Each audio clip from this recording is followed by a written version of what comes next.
एक सज्जन हमसे डिबेट में कहने लगे साहब हम तो काल्पनिक मानते हैं। तो एंकर ने कहा भाई ये तो काल्पनिक मानते हैं। तो हमने कहा कि मुस्लिम थे वो, तो मैंने कहा कि मैं इनकी बात से सहमत हूं। तो एंकर ने कहा कि आप क्या कह रहे हैं, आप इनकी बात से सहमत हो? मैंने कहा हाँ, मैं बताता हूं क्यों सहमत हूं। हमने कहा 4 भाई थे, राम लक्ष्मण भरत शत्रुघ्न, और राजा दशरथ उनके पिता थे। तो पिता के कहने पे राम चले गए वन में, तो लक्ष्मण भाई के रूप में वन में चले गए। भरत ने जाके वन में गए और थाली में राम की खड़ाऊ रख के लाके शासन किया। मैंने कहा एक और बाबरी परंपरा में भी एक 4 भाई थे, शुजा, मुराद, दारा और औरंगजेब। मैंने कहा एक ने बाकी 3 का कत्ल कर दिया, बाप को जेल में डाल दिया, और इतने से भी उसे संतोष नहीं हुआ, अपने सगे बड़े भाई दारा शिकोह का सर काटकर थाली में सजाकर जेल में बंद अपने बाप के पास भेजा। तो मैंने कहा जिन्होंने थाली में भाइयों के कटे हुए सर देखे हों, उन्हें थाली में रखी हुई भाइयों की खड़ाऊ कल्पना ही लगेगी, इसमें इनका कोई दोष नहीं।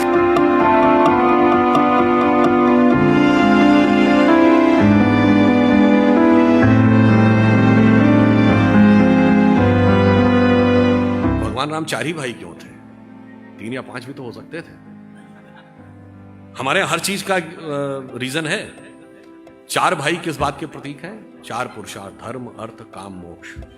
श्री राम धर्म के प्रतीक हैं, लक्ष्मण जी काम के प्रतीक हैं, मोक्ष के प्रतीक भरत हैं, और अर्थ के प्रतीक शत्रुघ्न हैं। इसीलिए लक्ष्मण ही वन में क्यों गए राम के साथ?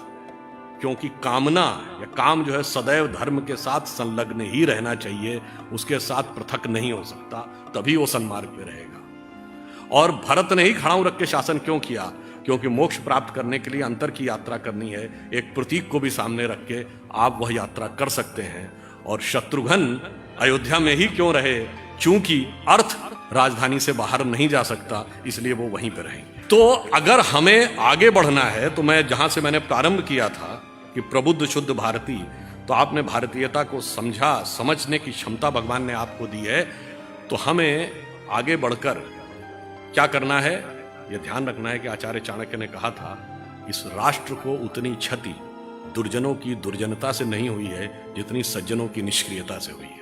मैं बताना चाहता हूं, भगवान श्री कृष्ण हिंदू भी हैं, हिंदू धर्म के भी प्रतीक हैं, वही तत्व है, और हिंदुत्व भी वो है। 1986 शाबानो केस, सुप्रीम कोर्ट का जजमेंट पलट दिया जाता है। क्यों?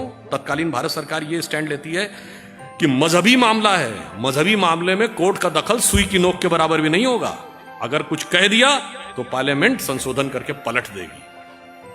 और अगले वर्ष जब श्री राम जन्मभूमि का विषय आता है तो कहते हैं भगवान कहां पैदा हुए, इसमें तुम्हारा सुई की नोक के बराबर दखल नहीं होगा। अदालत में साबित करना पड़ेगा, कागज और सबूतों पे साबित करना पड़ेगा। और इतना ही नहीं था, यह भी साबित करना पड़ेगा कि यही अयोध्या थी कि नहीं, यह भी साबित करना पड़ेगा कि राम भी हुए थे कि नहीं, या उनके एक नेता ने बोला था 10,000 कमरे थे तो इसमें हुए थे कि नहीं। यह वहां न्याय की पराकाष्ठा थी, इसलिए फिर वह हिंदुत्व भी दिखाना पड़ता है।